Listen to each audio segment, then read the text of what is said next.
Hello, everyone. Oh, and there is an echo. I need to stop this. I always get myself caught by the fact that I have the Twitch client on the side with the audio that's duplicated. Anyway, so this will be the last stream of the year. That is so ominous. The truth is that I have some interest in taking a break from logging, which has taken us quite a few sessions in the past, and pick up a thread which we started a couple weeks ago, and that is to make it easier to copy paste a URL from the CockroachDB shell into a web browser so that the session can get logged in automatically. And there is a PR that was issued back then, actually from a while ago. Ooh, November 16th, that's more than a month ago even. And we want to make this better. So the idea is that today we have a URL printed here with a username and a password. Actually, that's not what is printed today. That's what the PR is proposing. So what is printed today when a user starts CockroachDB is there is a URL here, and then when the user pastes this in their web browser, they get a login form. And then what the user needs to do is come back to the terminal, read the text, say there is a user and there is a password, and they must pay attention because usually they don't pay attention, and then copy paste this text. And they must also be careful to remove the double quotes into the form, and that is error prone and tedious. And so what this PR was doing back then is to embed the login name and the password as a HTTP basic authentication information, like a very old school way to authenticate HTTP sessions. And so that kind of worked. And then there was a discussion. And from the discussion comes out that this technique that was used here is actually deprecated and is not going to be supported for much longer by web browsers. Even some web browsers don't support it anymore at all. And so it wasn't workable. And instead we want something else. And so the idea that came up is an auto login link. And then there was a discussion about how to get there. There was a question about whether we want to make those login tokens temporary, whether they would expire, there would be one-time use or not, and so on. So it came out that we want the URLs to remain multi-use. That's the same URL can be copy-pasted multiple times in the web browser, and should be shorter than what we had so far, if possible. But we'll come back to that in a second. And given that the way that this is intended to work is likely to embed all the authentication information in the URL, that is somewhat unsafe in a multi-user setting, and therefore probably we want to restrict this functionality to only demo shells. And that's why we left it a month ago, a bit more than a month ago. And so this technique here didn't really work well, so we didn't like it. And so this PR as is will probably be trashed, and a new one will be open instead. But nevertheless, the idea and the discussion still remain relevant. So we have two ways to do this. And that is something today I don't exactly know how we are going to solve this. The one way is to create a new URL or HTTP endpoint for the demo shell, and then have the session log in from that. And another one is to abuse the mechanism that's already there. And I have an idea for this. So the discussion here revealing that we already have a endpoint in the source code called login at a URL called /login. And this is something that works even possibly from a web browser. So I can type /login here, except that I get methods not allowed. So what's going on here is that the web browser is sending a HTTP GET request, and the service in the source code is defined as a post request. meaning that the web browser needs to send an HTTP post message instead of HTTP get message to get an answer. And for get, this endpoint here doesn't define any answer, in contrast to logout, for example, which is a get request. And so an experiment I would like to run as a first step towards solving our issue at hand is to see whether there is a way to log in using the existing logging endpoint, using a post request from a web browser. And so the real question I'm asking here, is there a way to type in a URL in the URL bar, or more specifically, copy paste a URL from this line here into the web browser so that as a result, the web browser will send a post request. Now, I am not 100% sure this is going to succeed, but I am interested to learn how far this gets us. The idea being that I'm not super well versed into what web browsers can and cannot do, and so it's going to be quite interesting for me at least to try out things. So the question is, can we trick the web browser to send a post request to the /login URL from just pasting something into the address bar? And I believe there is. And so the idea that I got is a combination of two things. The number one thing is the notion of data URLs. So something I've learned a while ago is that it's possible to embed an entire image for a web browser in the address bar by encoding the payload of a file into the URL itself. That is done using a data URL starting with data : and then the data type and then the data. And it turns out that the web browsers also support creating web pages as data URLs. So I can say data, text HTML, : and then I can have a real little body, HTML body here, and type my HTML in the URL, and that gets me a web page defined by the address bar. And so I can copy paste this in an email, and then someone can copy it back in their browser, and they get a web page. So this gets me a web page, doesn't get me a post request. So how can I get from this to a post request? Now, the second thing I've learned, thanks to Stack Overflow, I mean, I don't know it from Stack Overflow, but I had to remind myself how it worked, is the notion of an HTML form. So I can define a form in HTML so that when I click on a submit button, I will get a post request sent by the web browser. So how do I get there? Well, I can type in a form request. So here I'm going to text my text editor because I don't want to be typing all this in my web browser all the time. So let's do the text editor thing. Test.html. All right, so what I want is a HTML document. Let's make this slightly bigger. Yeah, like this. And then a body. Why is this not intended properly? I don't know. Then here I want a form.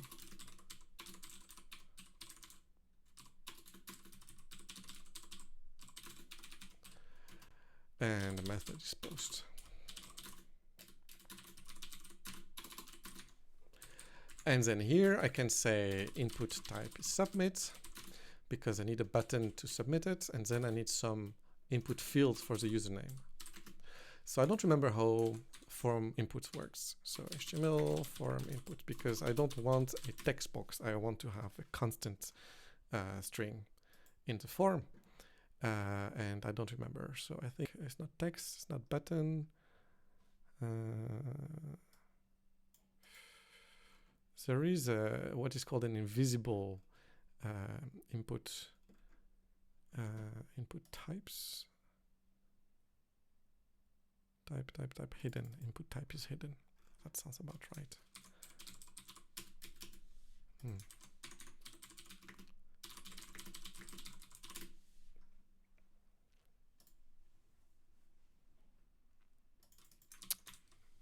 Sure. Let's make this smaller. Type is hidden. Name is username. Value is demo. Input type is hidden. name is passwords, value is, and now I need to have this gigantic password. Input type submit, and all this in an HTML document. And now I'm going to copy paste this, and then I hope that I can paste it in the web browser. So here, da-da-dum, I have a form, and if I click here, that's not going to work. I need to have /login here. So I click here, invalid character U, looking for beginning of value. Interesting. I don't know what that means.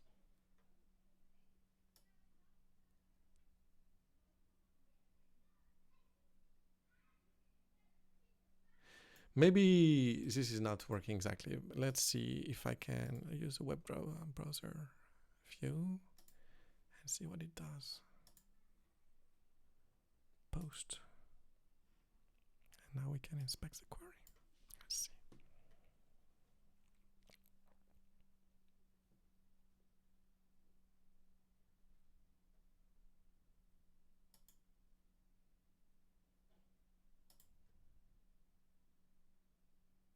Form data. Username is demo, password is this. And it says invalid character year, looking for beginning of value.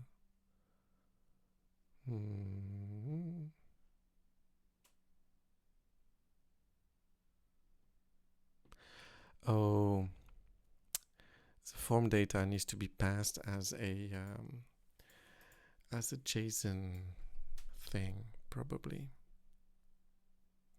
I don't know if I can do this. So HTML for post JSON.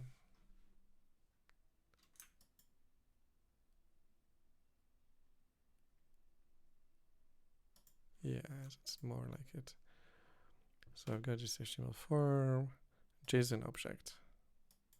All right.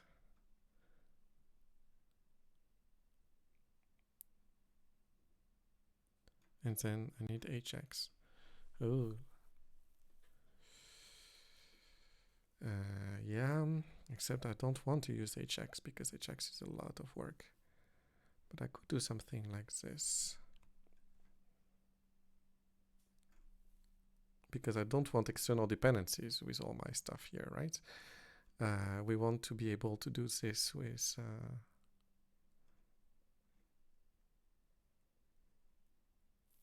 without a framework.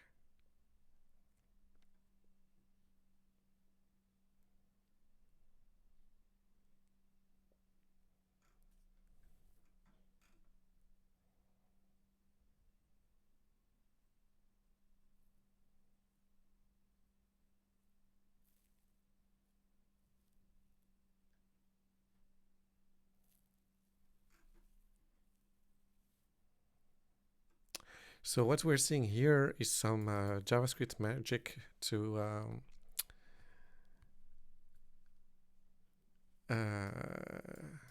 change the type of the request that is being sent. And so we have here data, payload, and a post here with application JSON. So I think this is what we need. And then the question will be, will this work in a regular web browser?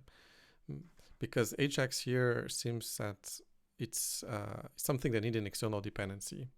And I don't know that I can do that. All right, so what does it say? Quotes. Is this really better? Sorry, I wasn't seeing the messages on the screen before I looked down into my console. Is this really better than serving the HTML JavaScript from the Cockroach banner itself as an unauthenticated page? And then serve the JavaScript post and redirect to user action. Yes, well, theoretically you're right, but the amount of plumbing that would be required to serve anything valid through the server connection is very excessive. format code. You could support that in the handler. Yeah, well, that's a good question. Could I support that in the handler? I don't know.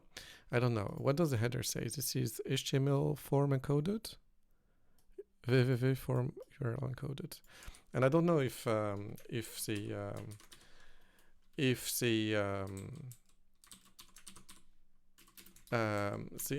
handlers we use are able to do form encoding.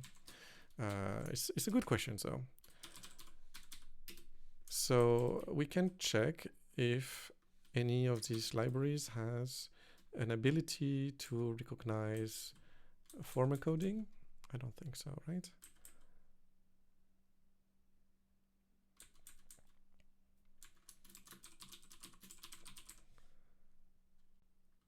Yeah, it only does JSON and protobuf, really. And I don't really want to go through the hassle of so by serving external JS. Damned phone chat box. Yeah, the one on the phone is harsh, isn't it? But what do you suggest? Serving external JS.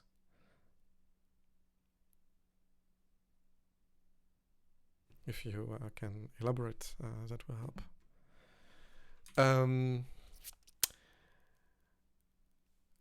Anyway, I do maybe want to give this a try. Oh, thanks for the link. Using fetch, not serving it.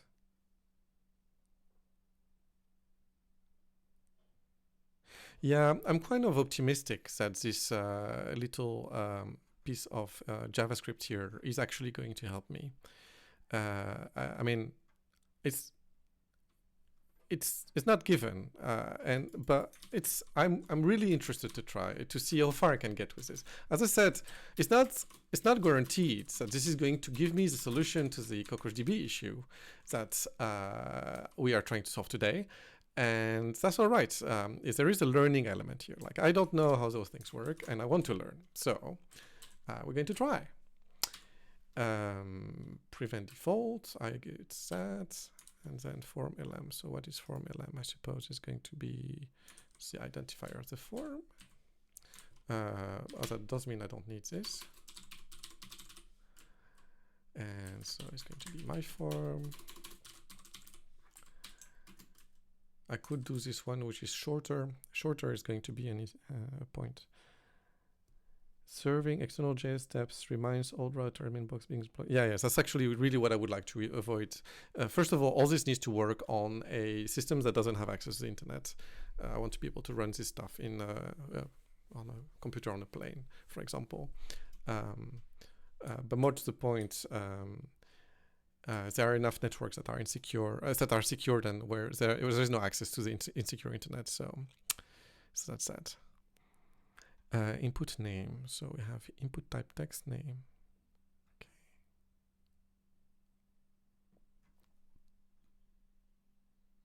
And I suppose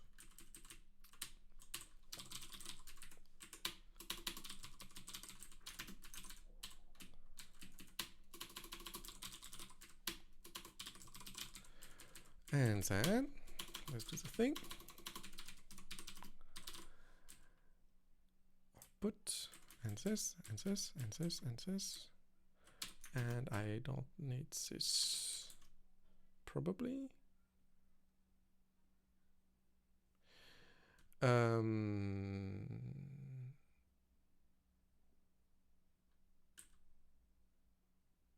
I suppose I could have this,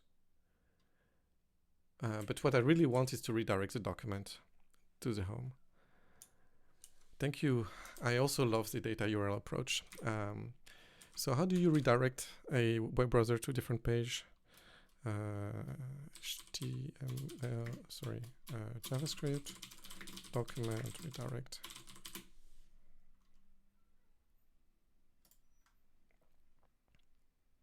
Oh, that is sufficiently simple. I hope it works.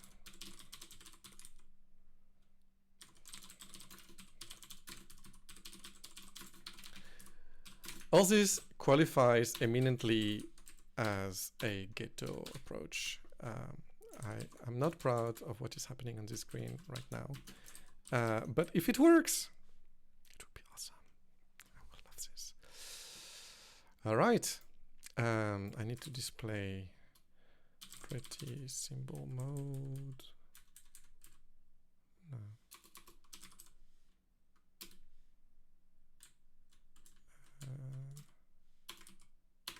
Come on.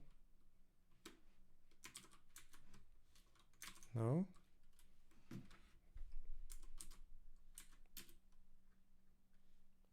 Why do I get this here? I don't want my my thing to be. Oh, this may be a ligature of my font. Would that be possible? No, it's not. I need to get rid of this.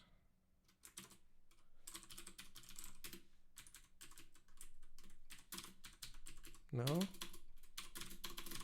Oh, it was prettified in the thing I pasted from. Async function E. Oh yeah? Oh. Oh, interesting. Thank you for noticing. I did not notice what has happened. Async function. Okay, let's do this. Yeah? That seems right. I'm not excited about having to debug this when it breaks, but we are going to pray and hope that it works.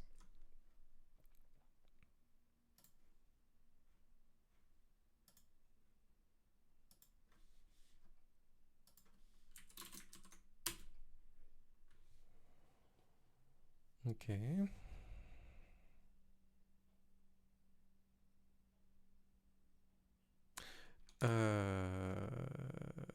And I need to click submit. Does that work? Form was submitted.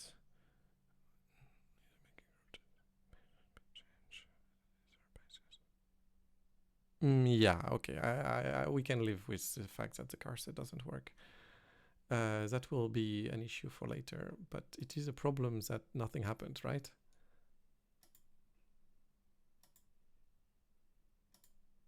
Maybe it's because I have a script filter. Is that possible? Why is nothing being sent? Thank you for explaining that the syntax is different. Oh, that means I made a mistake, right? This is the right syntax. Submit. Oh, look at this. I made a mistake. It's my form.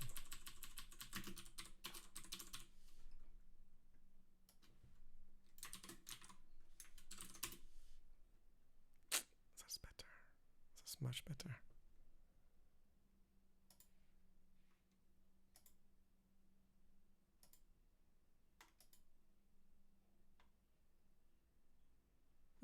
What happened?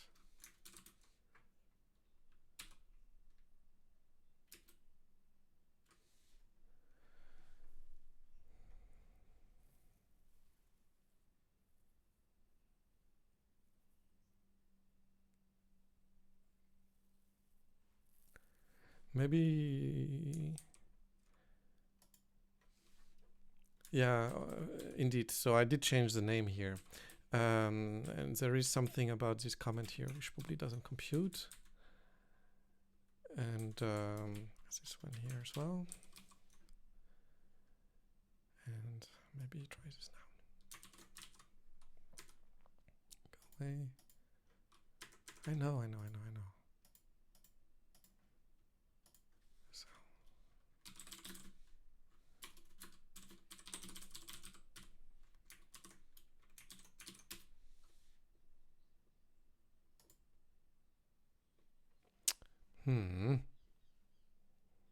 Debugger. I'm surprised that it's not complaining with any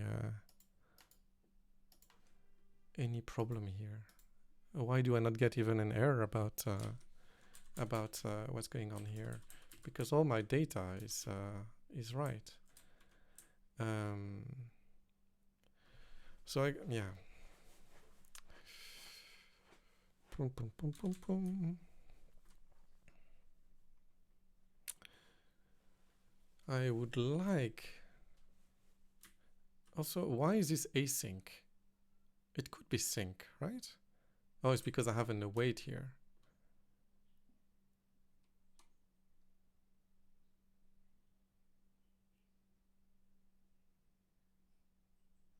Okay.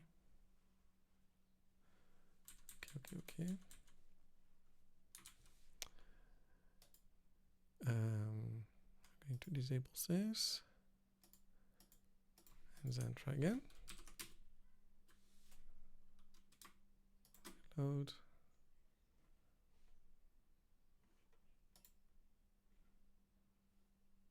Let's fix this car set problem just for removing the warning. So there is a car set something semicolon, I think. So I think that is it. Yeah. And let's disable the privacy badger. There's nothing to do on this demo.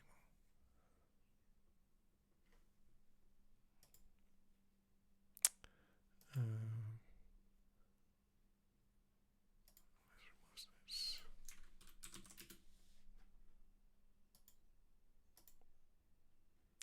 I'm not seeing any kind of message. So once this happens, that's where we start to do printf debugging. And that means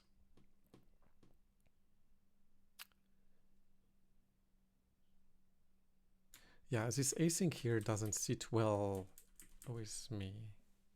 Why are we using async await for something that just doesn't need it? I can just fetch this directly because I don't need the text at the end. And if I don't need this, I can just say this, and that should be fine. Let's see what this says.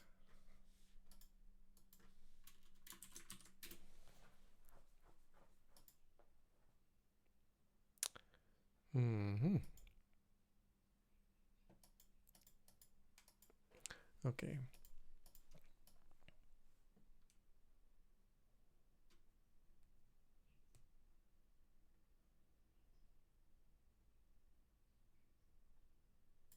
Oh, look at this. I'm missing some punctuation because all this is going on a single line at the end. I do need additional semicolons in places. If I don't have that, the syntax doesn't seem right.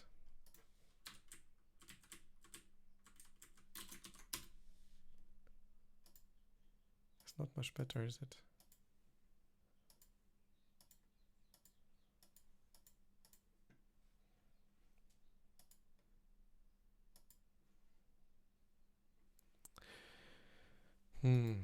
Okay, so before we do this with a form like this, we're going to try this HTML form into a local file, because if it doesn't work with the files, then it's not going to work with the data URL. So if we don't get it right with a file where we can also debug stuff, then it's useless. So.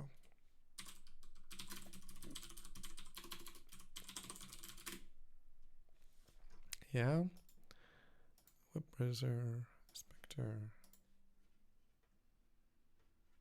So yeah, here we saw this did not submit. Or did it? Oh, it did submit. Oh, it did submit.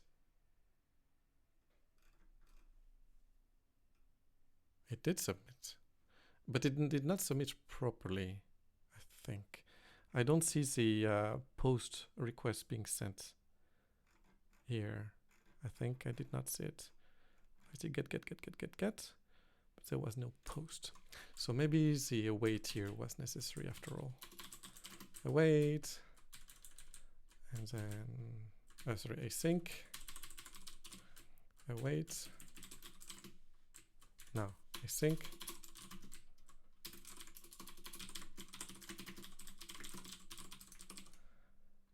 Try this.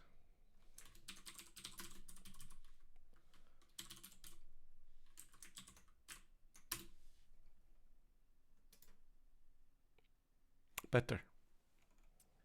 All right.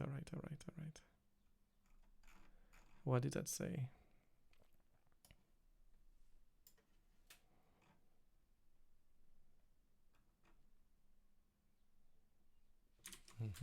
I can deal with that. How does one declare the car set of?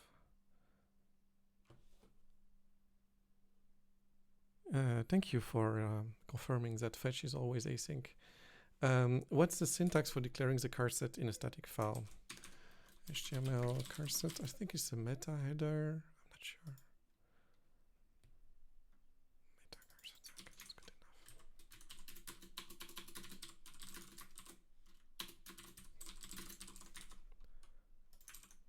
enough. Yeah? All right. Syntax error, expected blah blah blah on the same line after the argument list. So actually here, seems that this little thing is important. Missing open brace before function body. Where am I missing a function body? JavaScript debugger.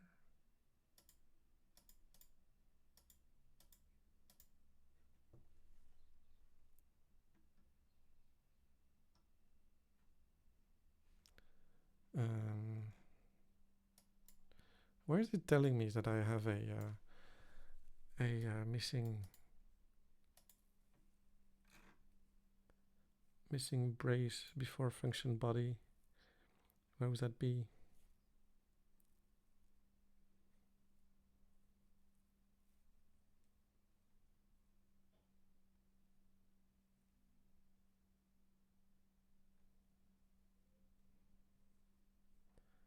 I'm not seeing it.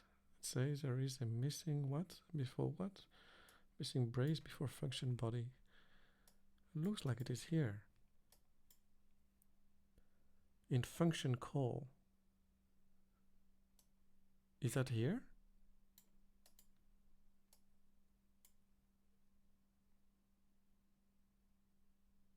Which function call is that? Which is the one that we're not seeing?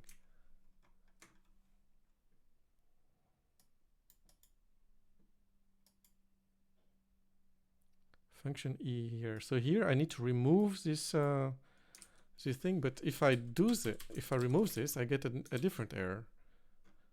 I get expected blah blah blah on the same line after the argument list got open parenthesis. Oh, so that's what I wrote. Async function E open brace, and then I get this error here. So what does learn more tell me? Well, it didn't tell me really anything, does it? Function blah blah blah open brace. Yeah, the async shouldn't be there. Maybe I like this idea, because nothing is calling the closure afterwards, right?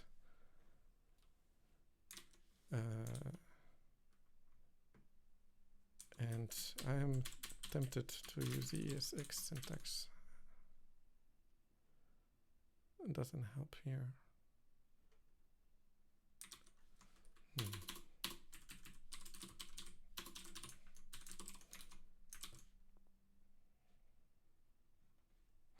Maybe oh, the async on fetch. Oh, because it's already an asynchronous function. Got you. Await is only in async function, async generators.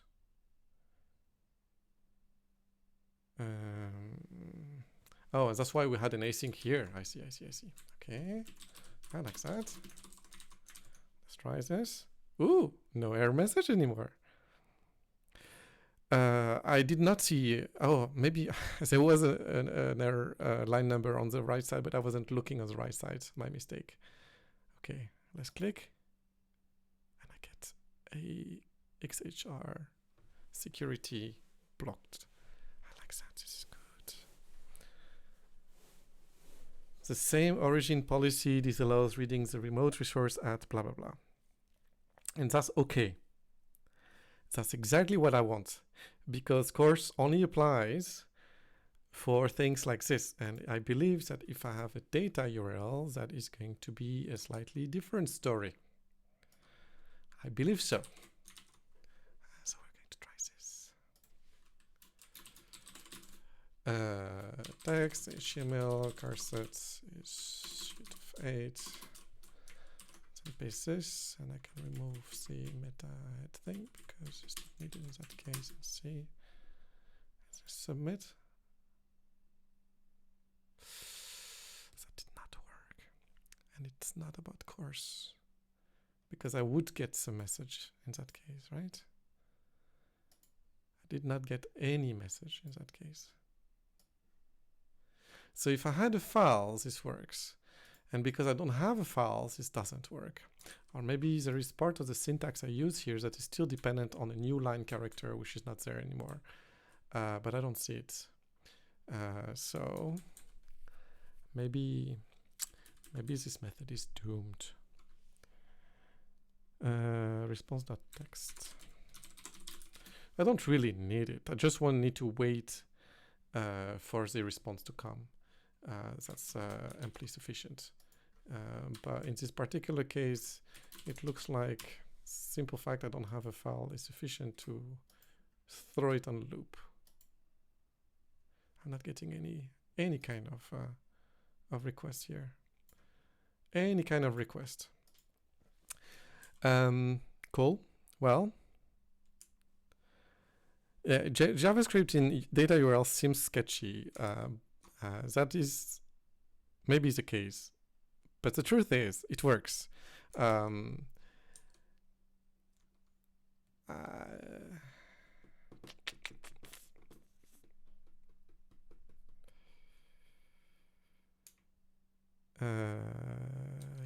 let's try this. I agree.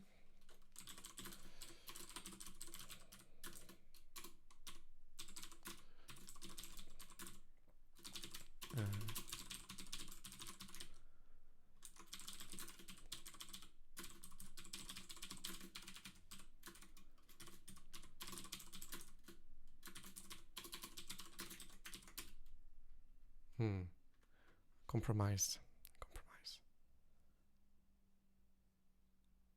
Yeah, I remember the idea of having this on submit thing, and we're going to check that in a second. But if Jordan's comment that the JavaScript is not even considered, then we're kind of doomed, really.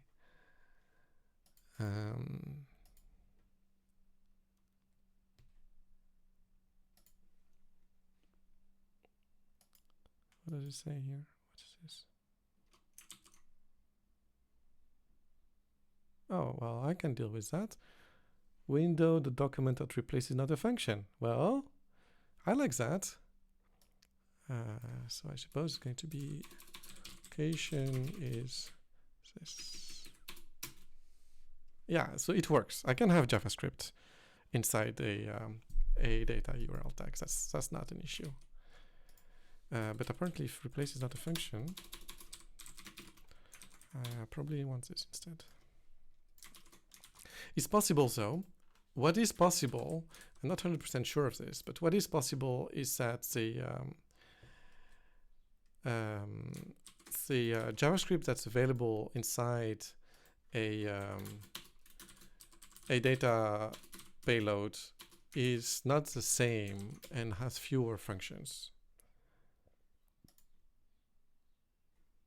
A form was submitted, so the form was submitted. So if it was submitted, I should see it in the network request, right? And why do I not see it? It's surprising. Unclear what's going on here. Unclear what the response is. All right, okay, so long story short, this payload here seems to work as a file, but I'm blocked with the cross script thing, so that's okay. Well, actually, I wasn't expecting it to work, to work with files anyway. That's not the interface I want to use. But it doesn't work in the URL, and that is strange. We can try just for the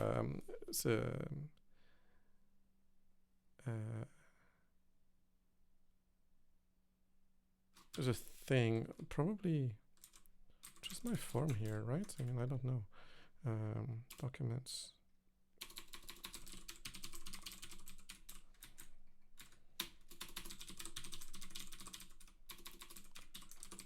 All right.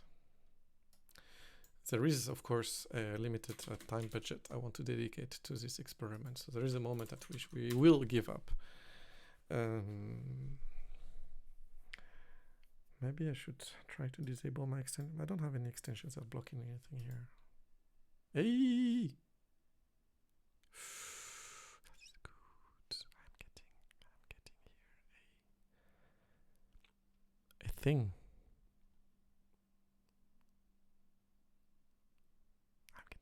So I'm blocked by the course. Aha! Aha! So what did I change? What made it work? Okay, so here, so that's the idea from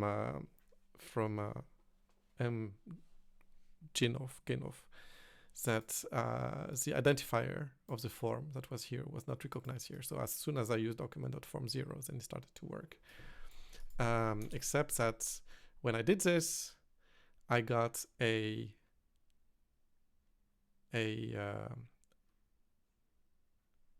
thing here that it didn't like me.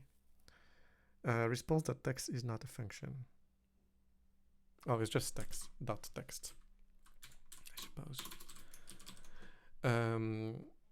So, oh, but, hey, that might be okay. That might be okay. That might be okay, maybe.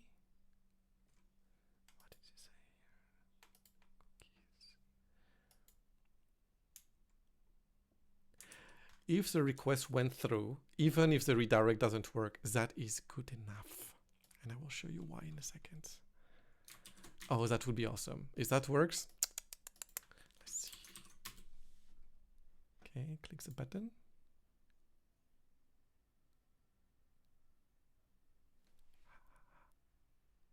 Okay, did not post. I got the same error as earlier because this request was not allowed through. So the post request failed and the redirect afterwards did succeed. So yeah, okay. So if that, I mean, if that's my, okay, if the post request doesn't succeed at all because of this cross thing, then we're stuck. We're really, really stuck. And if we're really stuck here, then that will be the end of that experiment.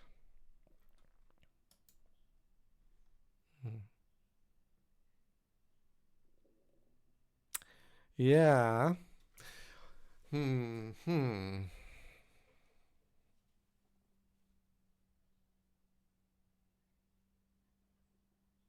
Okay. Okay. Now, what we learned with this brilliant experiment, what did we learn? Well, it's possible to embed a form and a submission for that form in the post and a post method and a JSON payload, all this together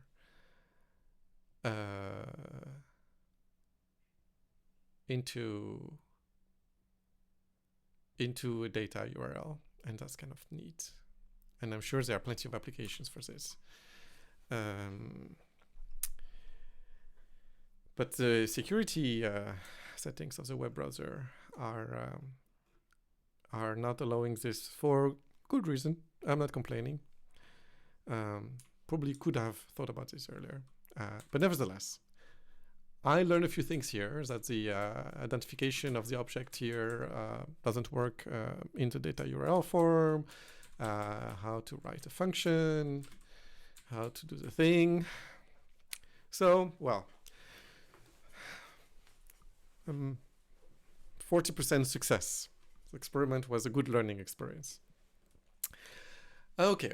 So that is not going to be the future of our approach. So what do we do instead? We do the other thing. And the other thing is the easy thing, actually. So let's remove this. We don't need it. The easy thing here is to have a different login.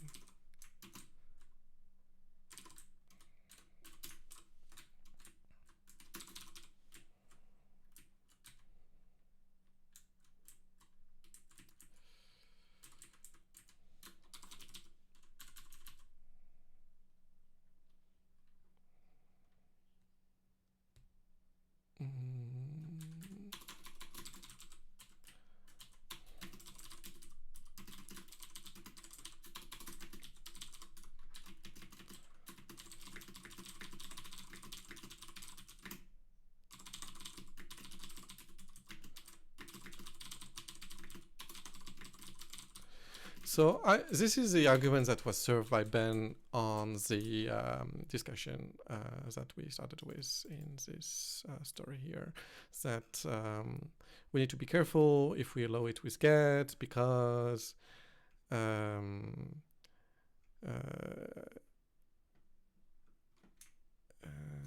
something, where was this comment again? I want to see it. To have a demo only auto login path that accepts, or we could even consider making the regular login endpoint accept this parameter where I get instead of only post, but I prefer making the login where I get demo only because get parameters are likely to get somewhere. So inherently less secure.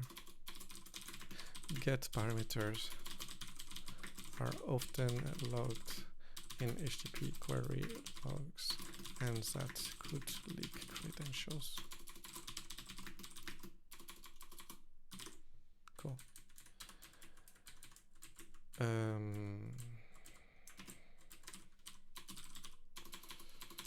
Space cleanup, and then we are going to say get. And the arguments are the same as the login request. And so the way to implement this is to take this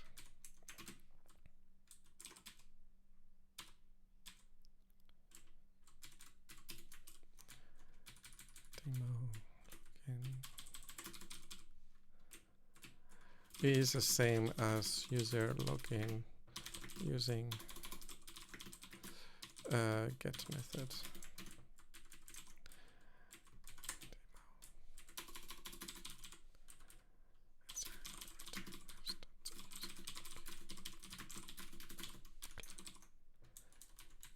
And now we're going to build this.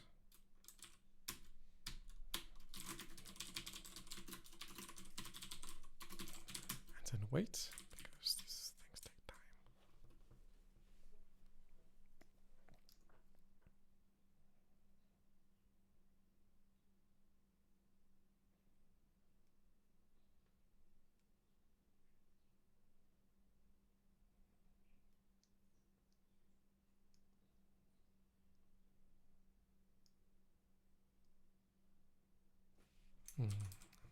Editor is complaining. I don't know why he's complaining.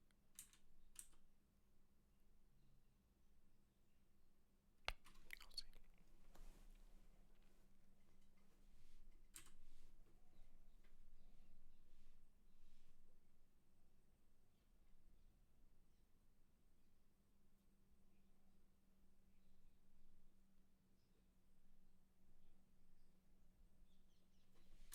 And so what we need to have eventually here, it is only available for demo clusters.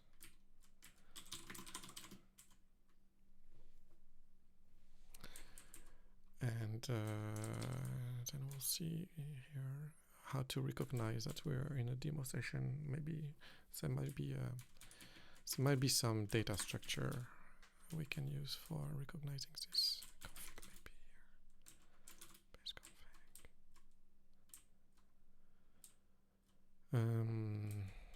Testing knobs. That seems right. That seems right. We're going to probably use a knob if we don't find anything else. So there might be some other ways to distinguish whether we are working with a test server. But we're going to check that after we are a bit further along with testing. Check that it works and then maybe make it better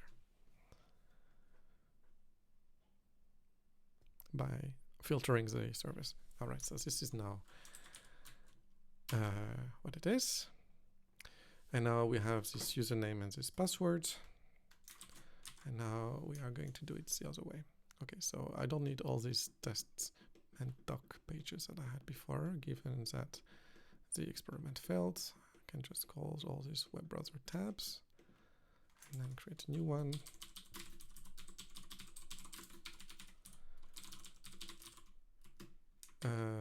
Actually, I could probably use the same URL. Oh, it is the same URL. Okay, well, that's easy.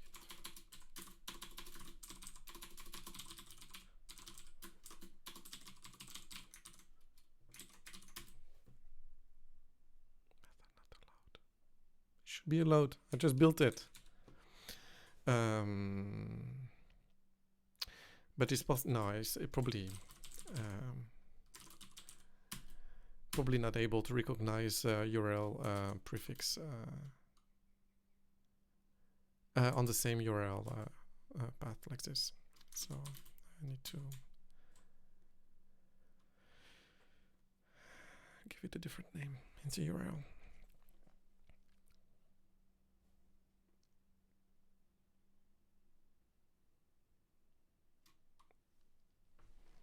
It's taking too long to build. Why do I need to rebuild all the JavaScript every time I just change the server code? I don't know. Oh, this should have a test mode where I can test all this authentication code without having to compile all the assets, the web assets. Oh well, oh well,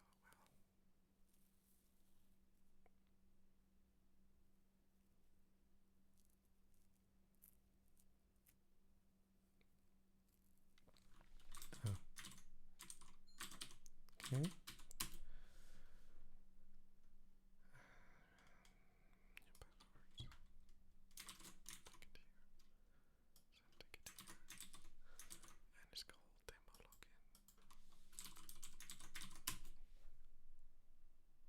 That's better.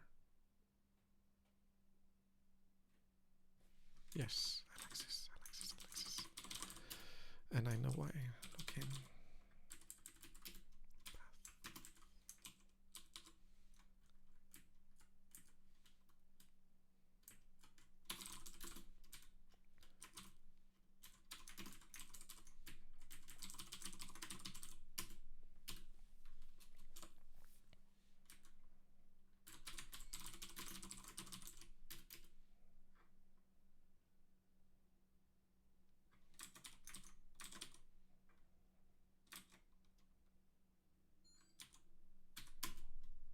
Cool.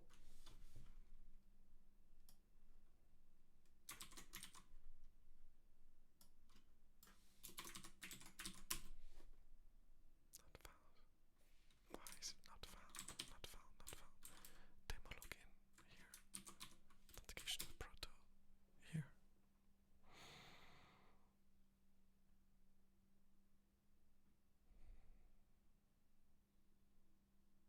I'm being confused. What is going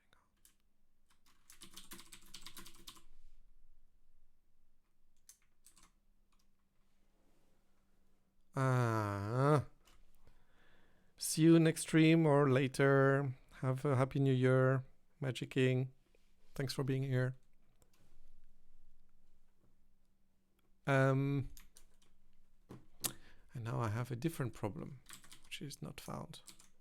Was it not found? I don't know. Is it even receiving the request? Not found.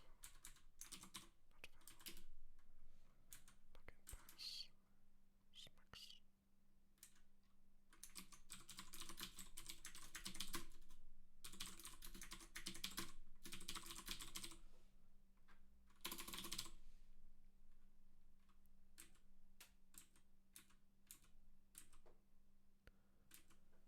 Smax. It's here. It is here. And this one is here too. So why is it not working here? Not found. Not found, not found, not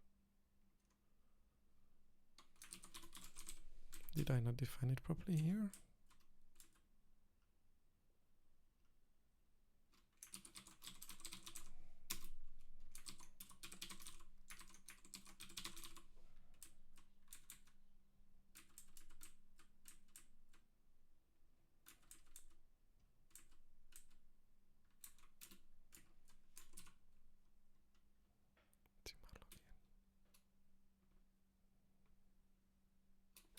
So it is here.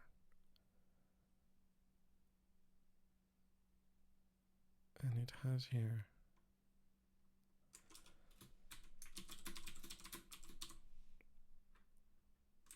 Ah, here we are. I need to register the server.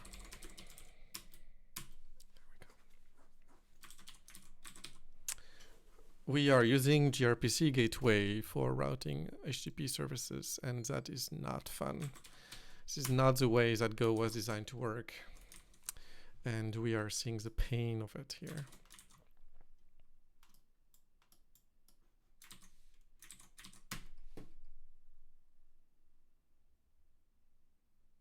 Am I getting the same message again?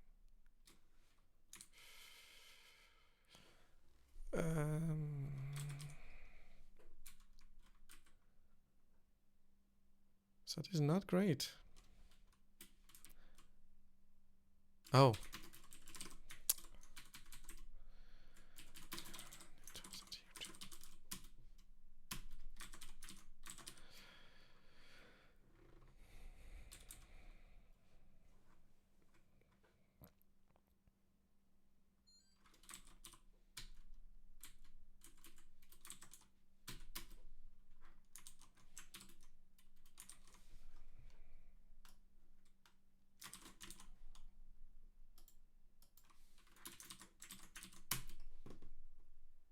Aha, now we're talking.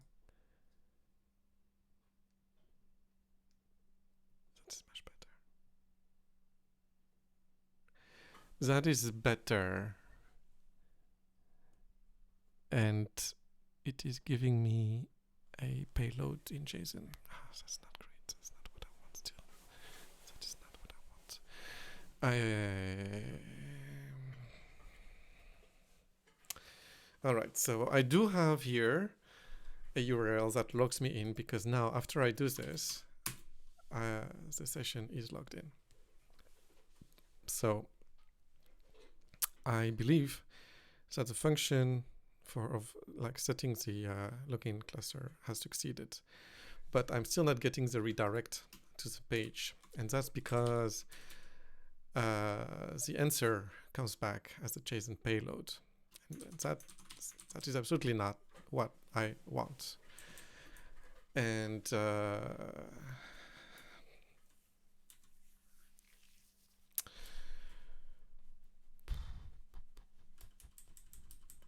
gRPC is really not helping me here very well, is it?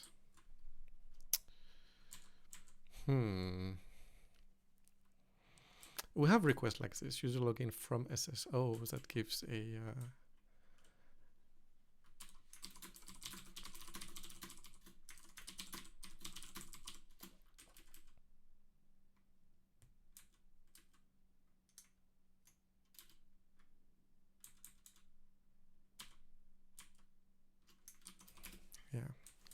Okay, so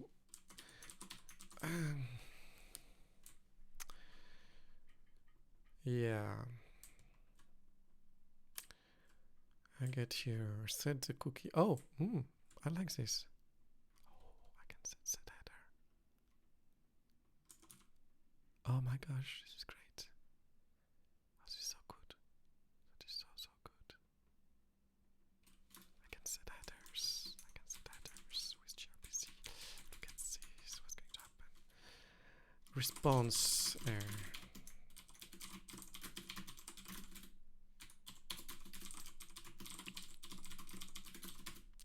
And now we're going to say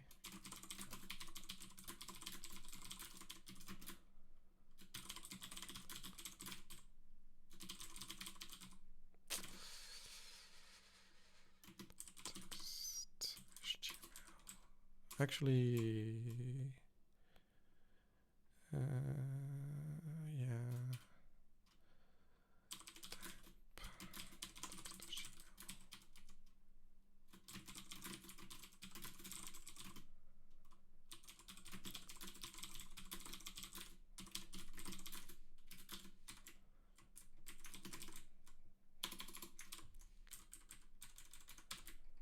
Cool.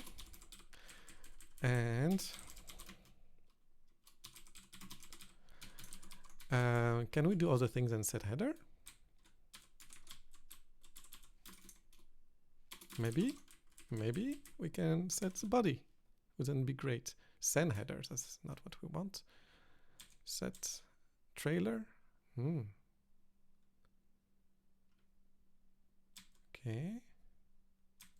Can we do anything else? Set header. Anything else we can do? Set trailers. Location.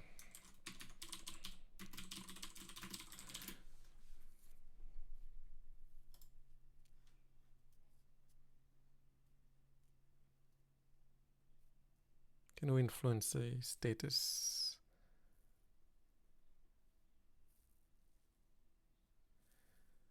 Can we change the HTTP status of gRPC? I don't know, but we can find out. Set header.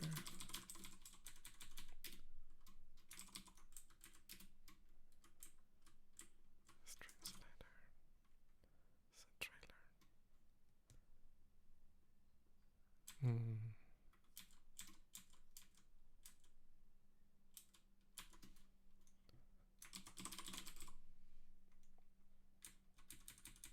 Oh, look at this.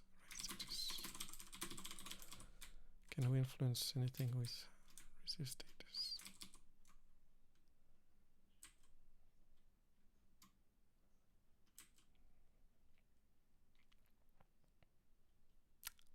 Ah, yes, we can. We can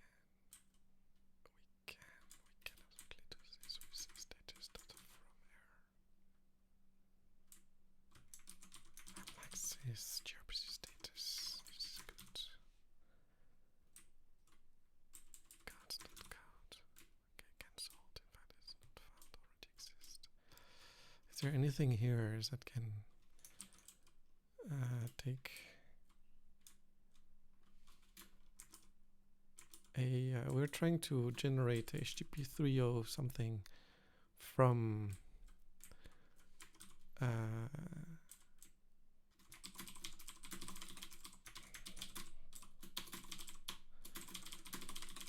the error objects returned by the call. Stream done. Yes. Oh my. We can overload the status by writing a pseudo thing here. Oh, that is so good. That is so good.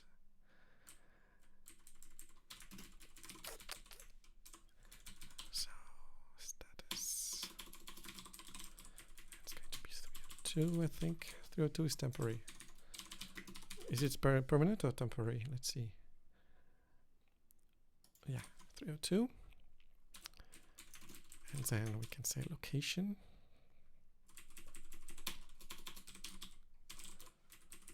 then root of the same domain. And then the rest we probably don't care much, but it doesn't hurt to have it. Let's try this. This works. This works. It's going to be fun. So what we're doing here, we're tweaking the payload created by gRPC gateway on the HTTP domain, on the HTTP protocol, to be a valid HTTP response. We are going to look at, say, network protocol. What's going on here? To see if it works. Takes this. Then look at it. What did it say? Page settings blocked at this. Okay. Get. Did not work as I had expected. Content type application JSON is still there. That's not great. That's not just great. It did not override my status as I had wanted.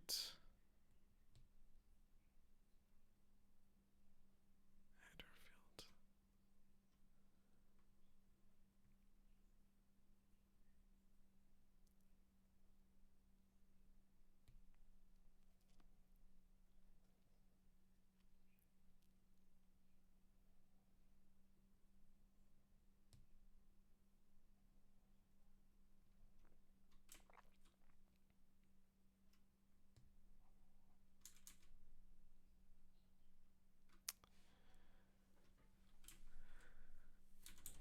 Append header files from metadata.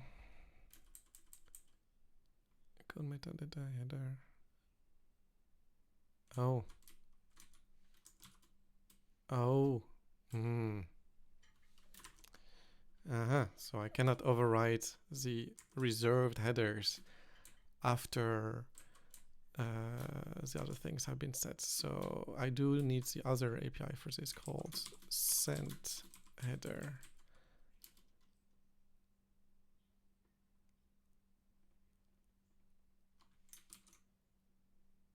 Yeah, so I'm going to have those and then send header.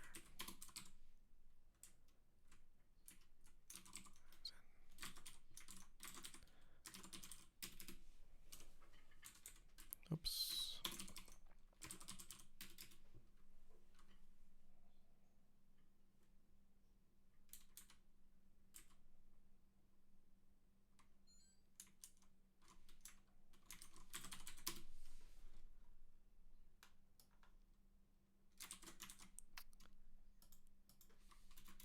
Cool. Doesn't seem like it worked, did it? I still got 200 here. So what got here? 200, okay.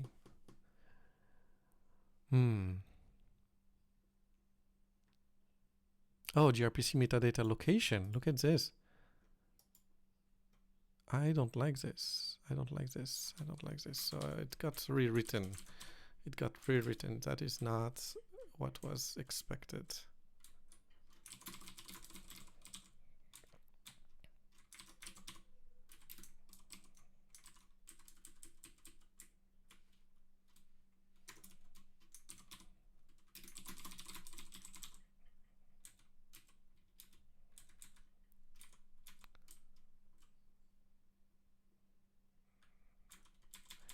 All right, so it's not reserve. It's possible that the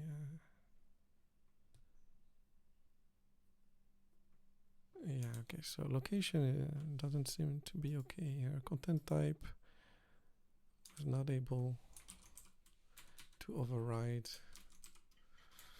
Content type here.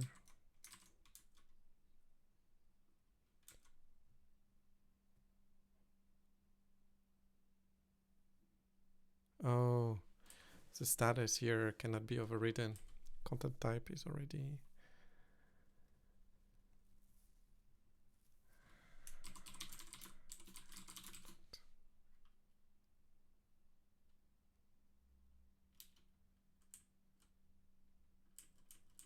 Cool. Well.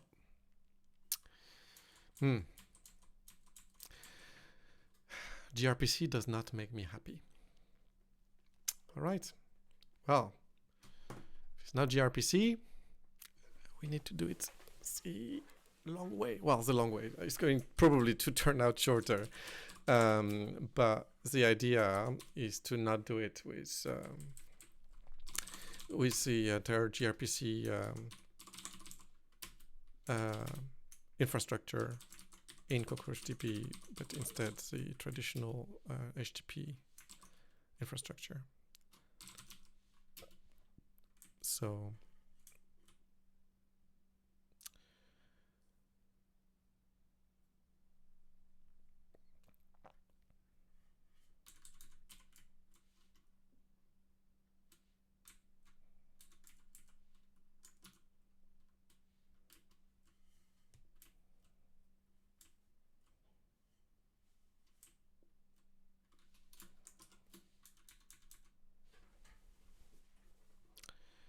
that means we are going to make it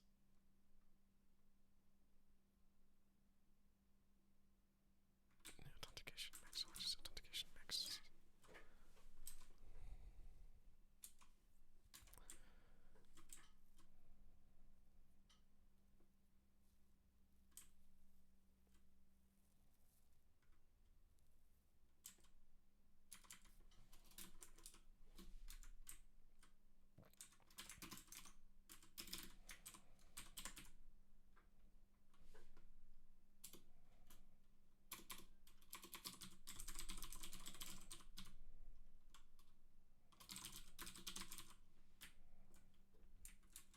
Right. And demo login here is going to become a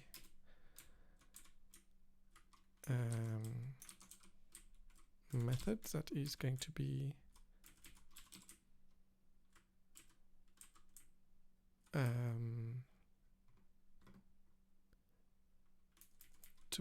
HTTP handler. So HTTP handler, what is the type of HTTP.handler? It is in serve HTTP.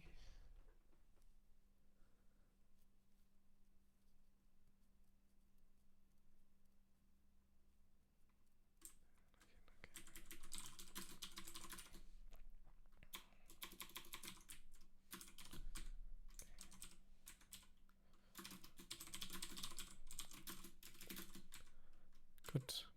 So we do. How does this work again? Turning a method into a function into HTTP.handler func. Okay.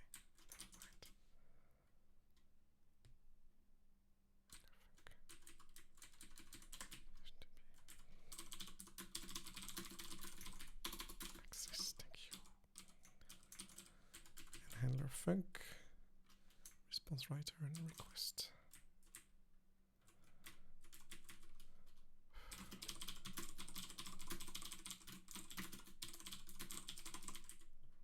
Good.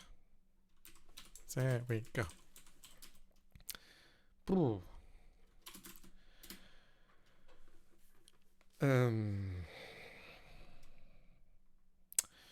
Cool. We need to observe the arguments from the request and then send that to the user login method. For this, I am actually going to peek into the code from the previous PR because there was already some attempt there to read the arguments from the query string. And so if I can avoid having to invent this over, that would be great.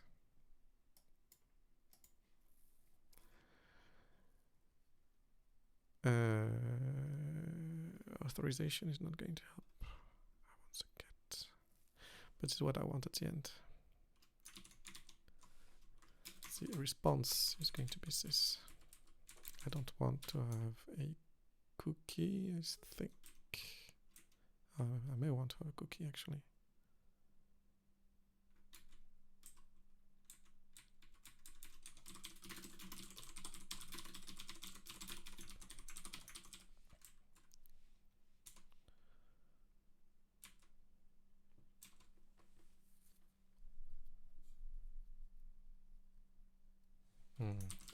I have to go through the long route here. I do need the cookie to be made. And then I have a username that needs to be from this and from this. So all this, oops, all this needs to be taken over because it's the verification. Poof. That is not what I want.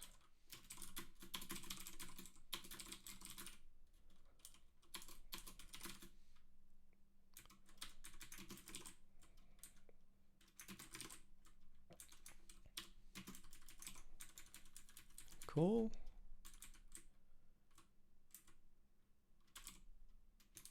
Cool. And I now need to get the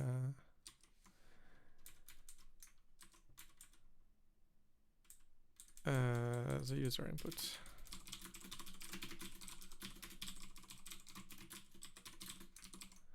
All right. Yes. So create session for cookie. Where's the cookie? Cookie.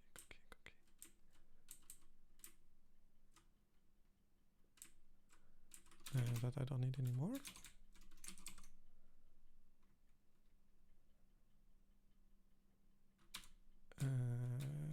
This is assignment for creating variables. Why is it complaining actually? It's the auto login server and I don't have this. Oh, it is a server.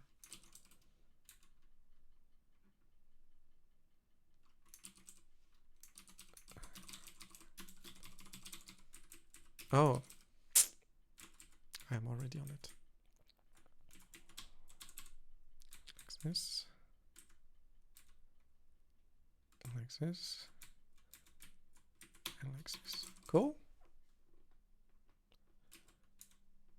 So what is it complaining about now? Come on.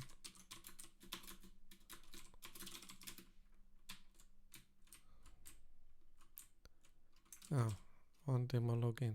I see. I'm going to remove this because we don't have it anymore actually.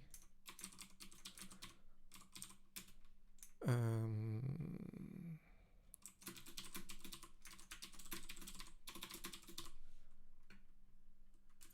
then we need to remove this mistaken attempt from earlier, since we cannot going to use gRPC after all. So this comes back into its previous state, and then all this works. And then how do access those one access the get parameters in Go? Let's read the documentation.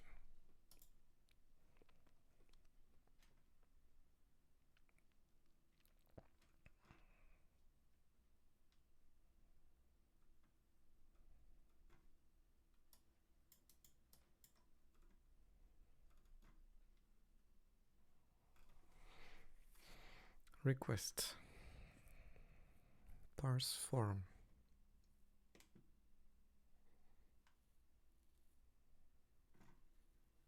Suppose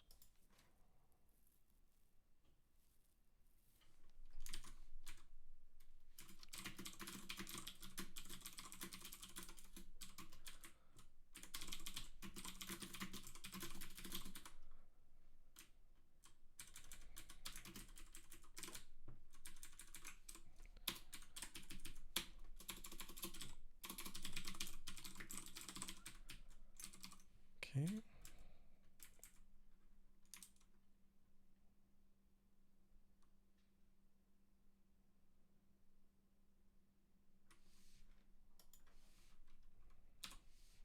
what is form? Form URL.values is a map string because I can have multiple values. All right.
All right, that seems right.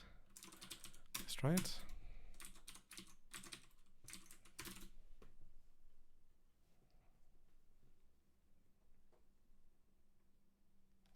I think I need some light here. Let's try this.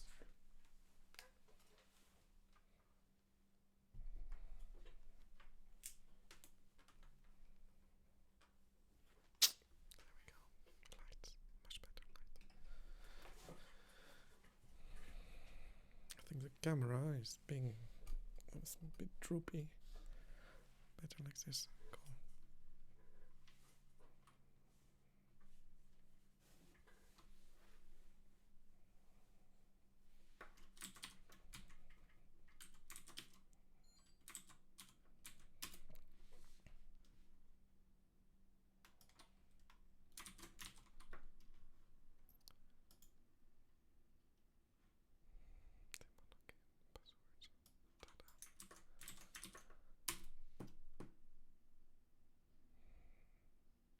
I think it worked. Can you believe this? It worked! Woohoo! Ah! I'm feeling of power. Cool. All right. This is called progress.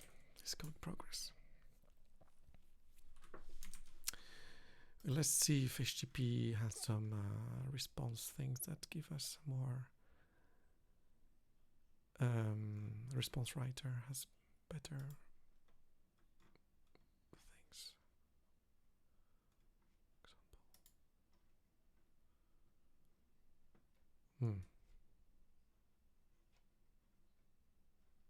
Not really. All right, so we are going to make a closure.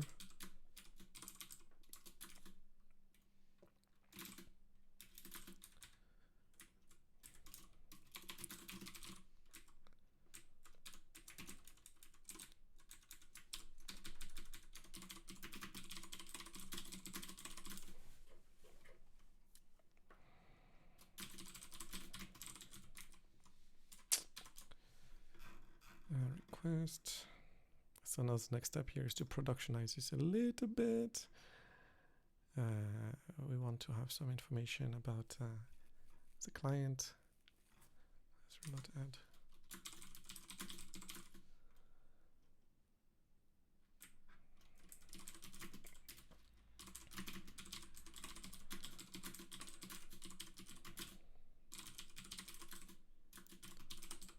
Okay.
Cool. Let's try this again. Oh, and now we want to modify the shell, so that's the information that gets printed when the shell starts, includes the username and password in the right place. So that seems like the right place. Sure.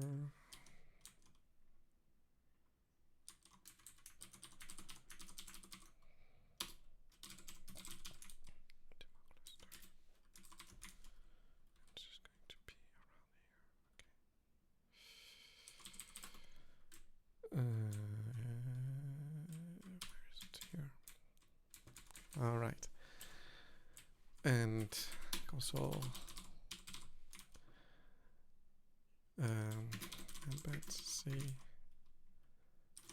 login feature. So for this, we need another thing, which is to encode this.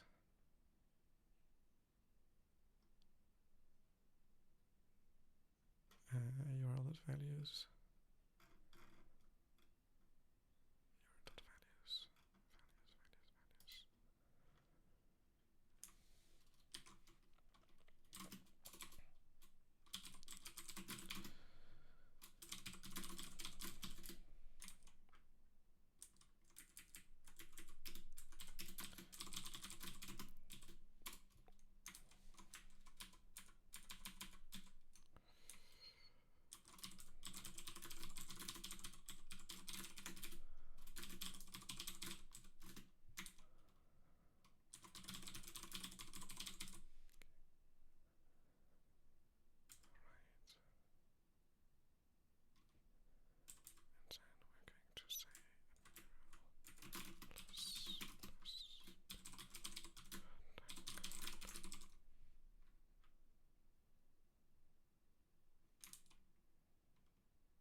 Is this?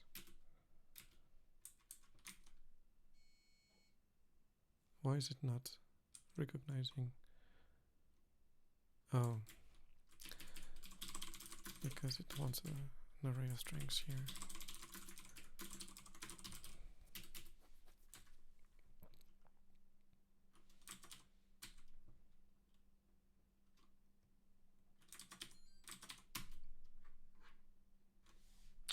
Now we have a thing. Nearly there. Nearly there. Actually, I want this. Let's try again.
Oh, row query. Yep. If we go.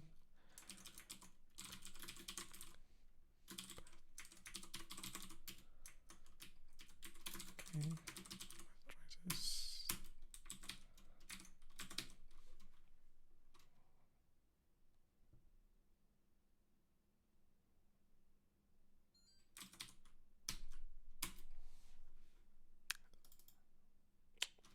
Let's try this. I think this has succeeded. It's slow, but it's successful. Cool. Cool, cool, cool.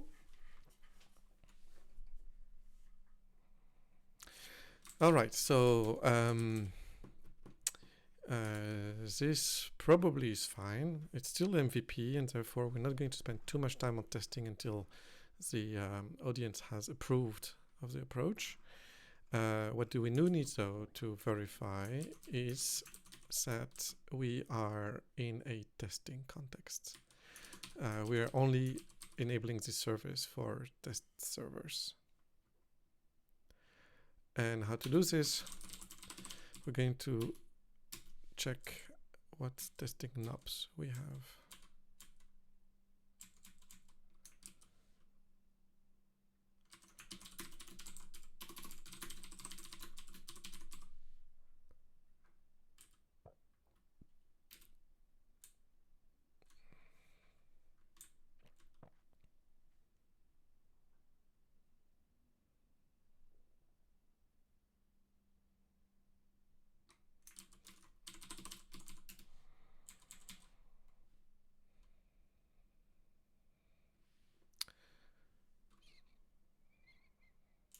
So what I'm hoping to see is that a test server has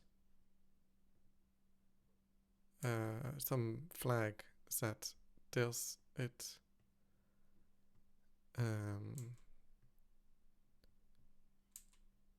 that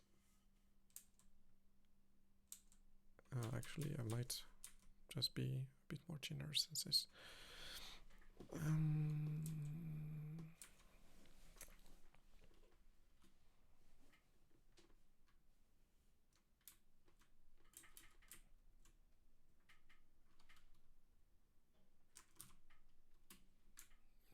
That's maybe what I need here.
All right. And now ensure that this is set from the demo cluster options. Where are these parameters being set?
This is not good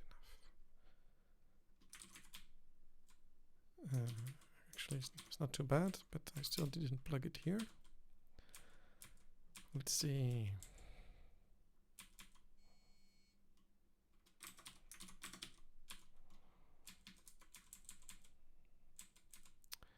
Where do we set the parameters for here? There we go. Test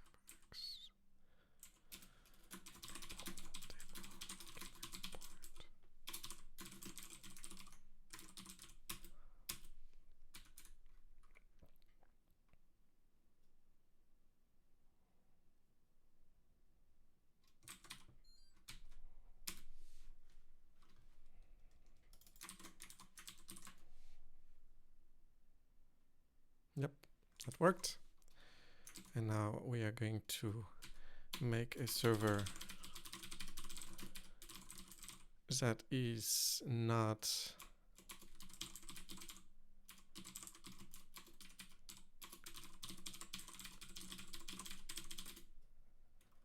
insecure.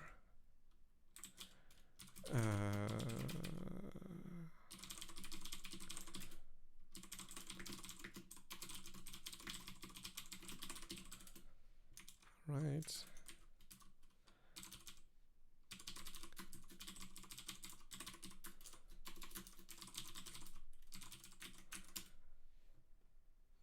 For push not found. That's good.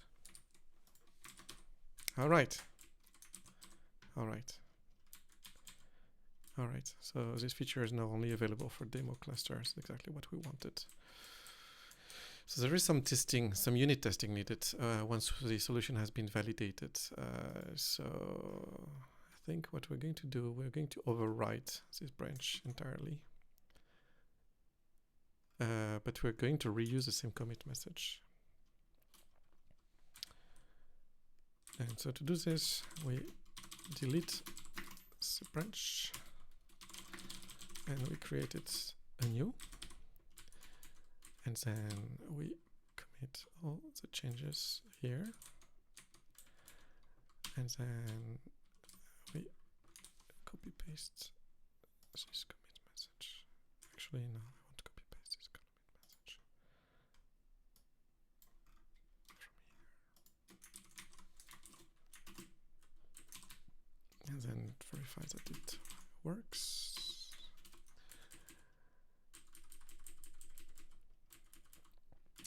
Login.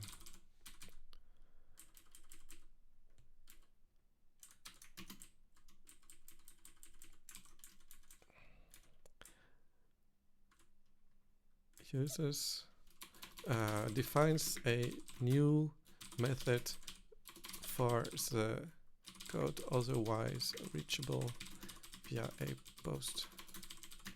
And alias a new HTTP get endpoint demo login, which accepts the user password parameters as query arguments with the same logic more or less as login.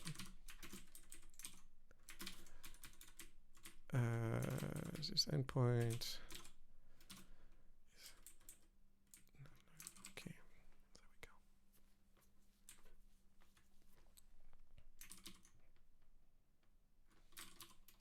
Then we force push.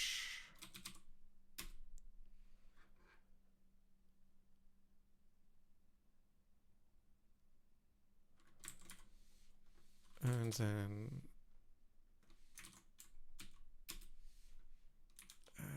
we are going to overwrite the message from, say, commit message here. That up.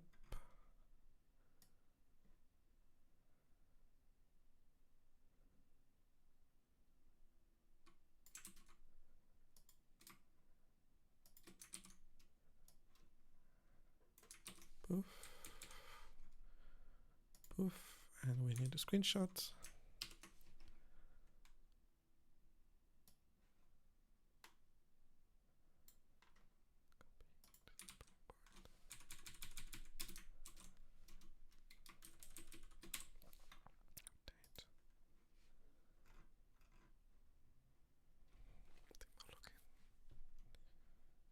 Cool.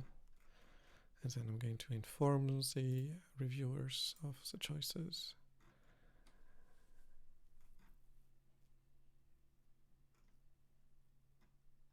I'll just say, hi all. After further research, I have settled to a new HTTP URL demo login which accepts the user password as URL arguments. Oops. Can I make this bigger? Yes.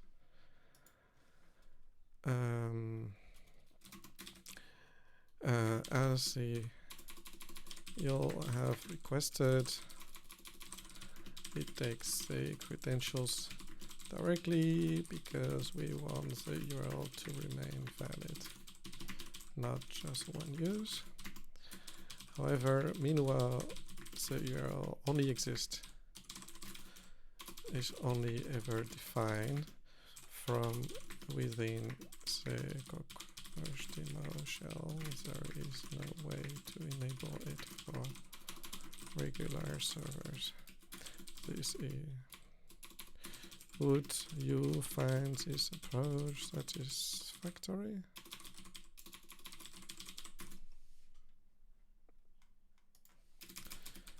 Here is an example such URL.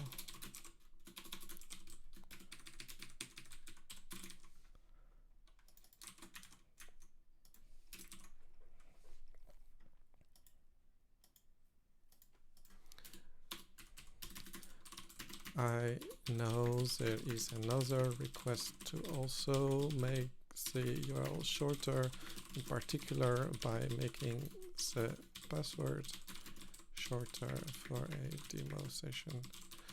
This is a legitimate request, but is orthogonal, will be addressed by a separate PR.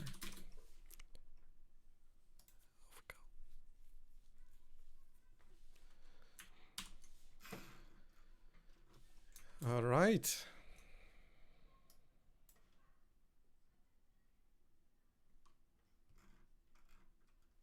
Cool. Cool.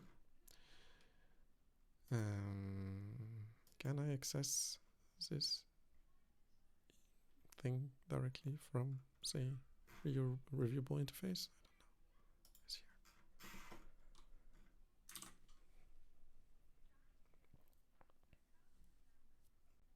here. Why do I not see my comment coming up? Oh, here. All right.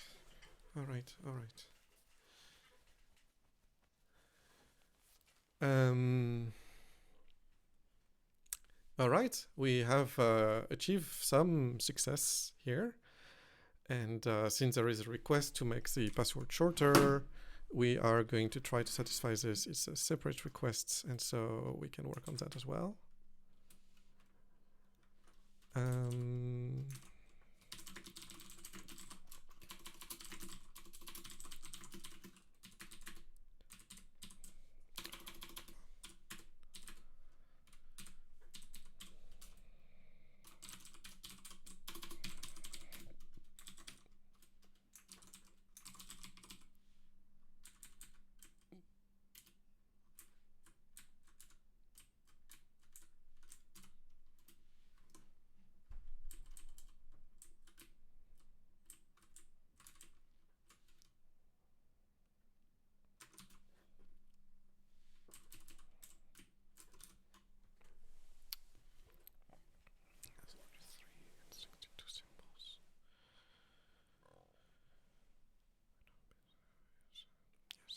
I like 62 symbols, but we want more symbols. Probably want base 85.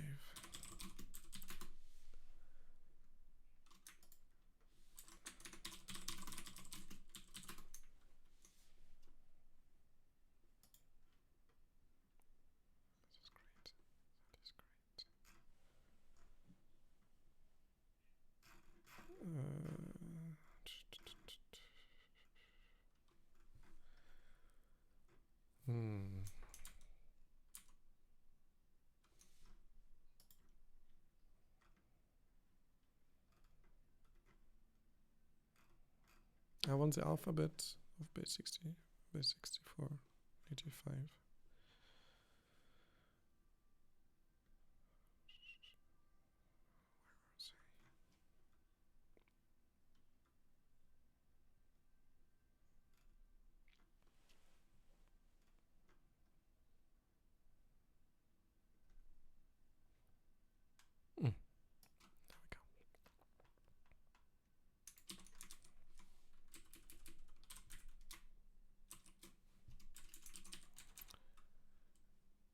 I do have them here.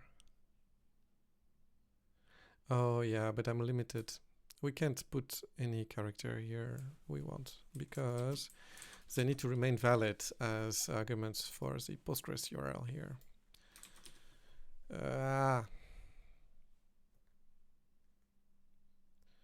Do I want 256 bit of entropy?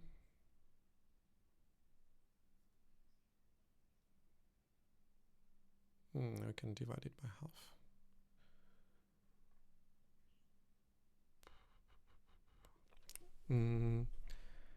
I see there is an emoji. Sorry, I'm looking at this emoji on my phone and it's super small. Can you write in prose what this emoji is supposed to mean? Is it because I'm supposed to make the text bigger? Because this is too small, maybe. Yeah, I can understand this. But this text is not great. I mean, like, we don't really need to look at a Wikipedia page. But we might settle on 128 bits of entropy. But then we are not going to settle for this in the initial SQL thing.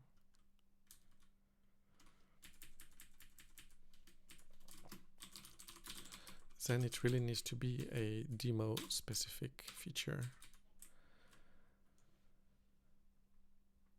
And we are going to remove this here.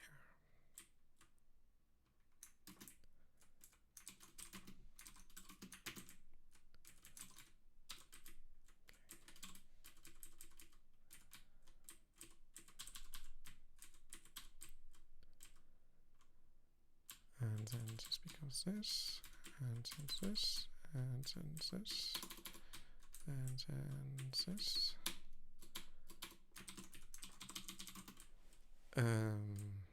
Cool.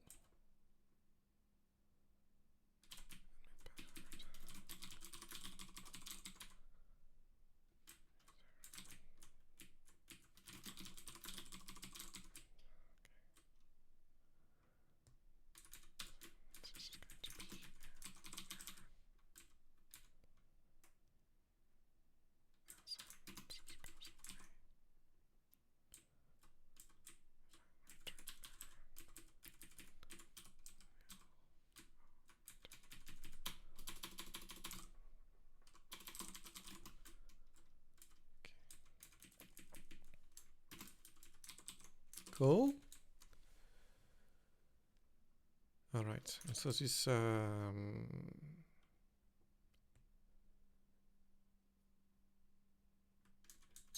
generate random password needs to go elsewhere.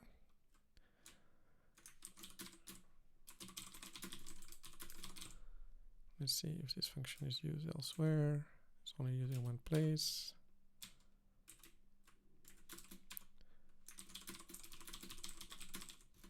And this one is used in multiple places. That's good.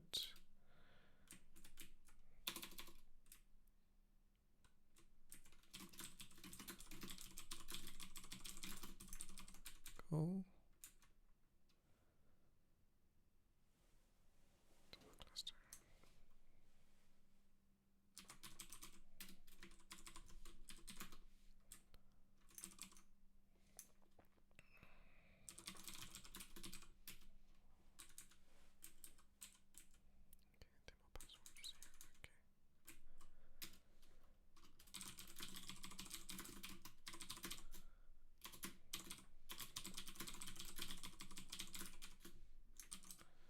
Why was this a source of error? I don't know.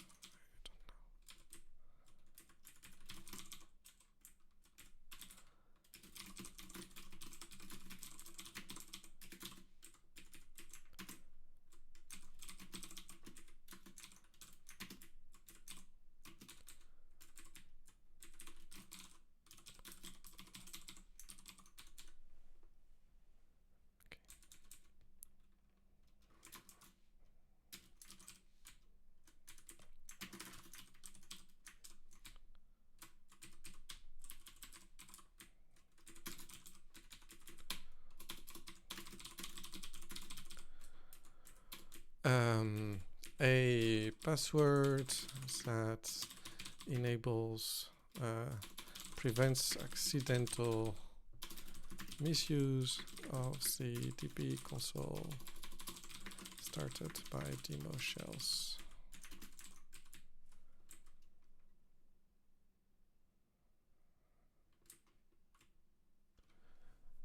And do we need to have all this complexity if the password is going to be insecure anyway?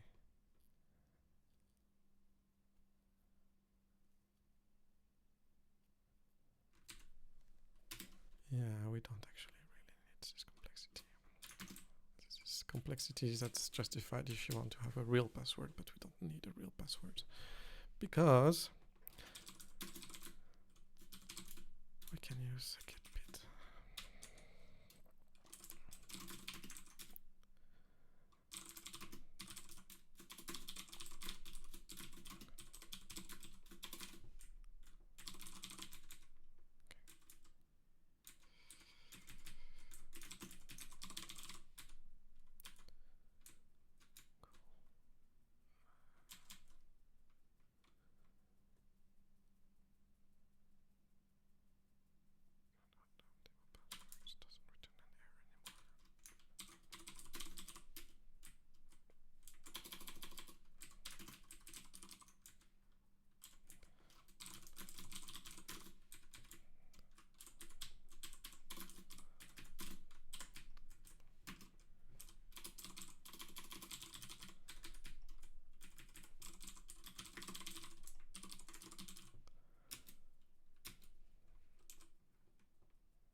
Cool.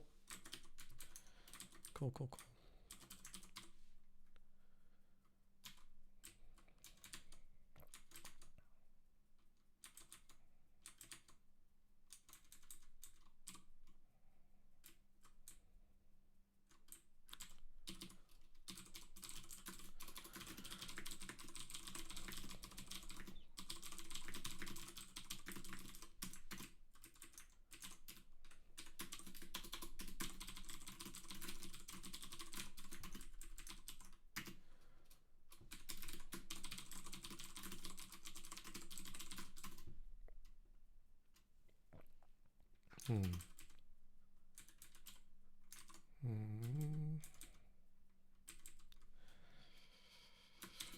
Say URLs generated CockroachDB stars have been made shorter and easier to copy paste by shortened say generated password.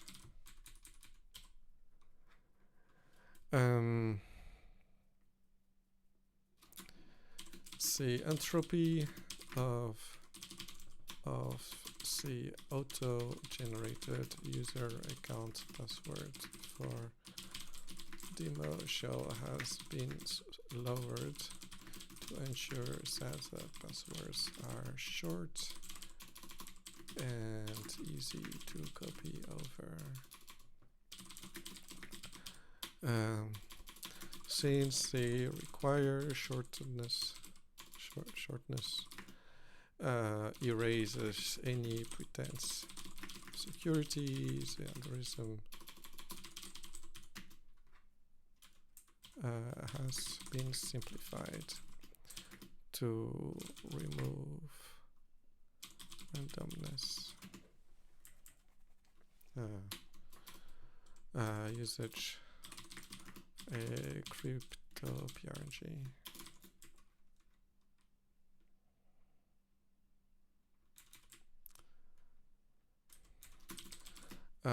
Makes the password easy to brute force and removes any remaining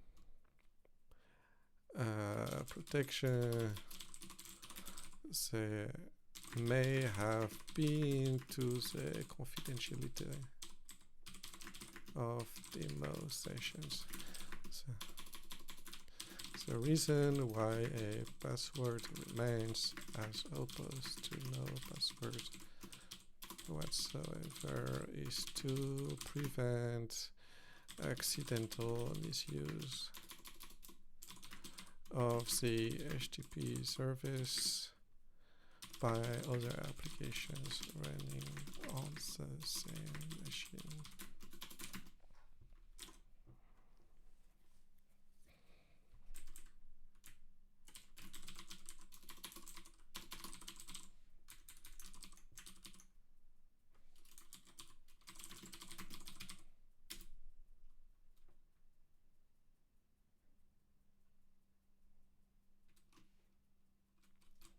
Cool.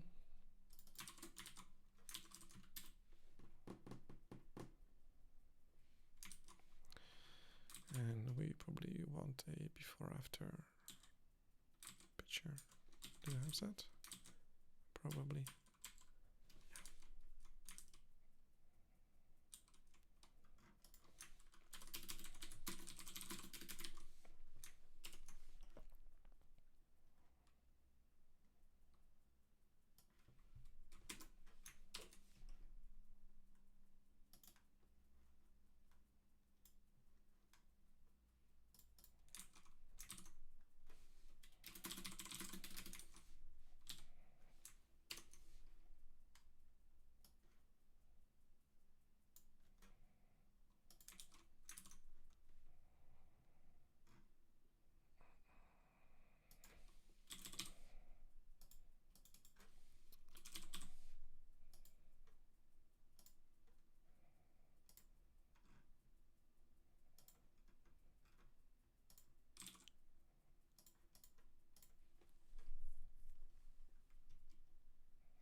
All right.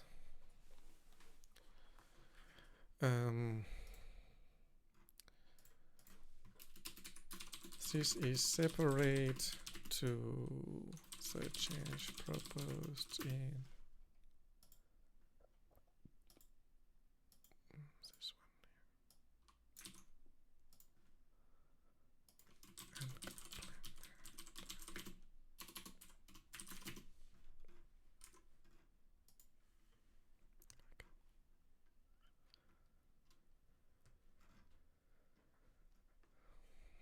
Cool. All right. So, all in all, we have two PRs. One to make it easy to copy paste the URL from the shell into a web browser, and another one which makes the passwords much shorter so that the URL as a whole becomes shorter as well. And this way, if the terminal is short, that will prevent any copy-paste mistakes due to the URL wrapped across multiple lines. So overall, probably good user experience improvement.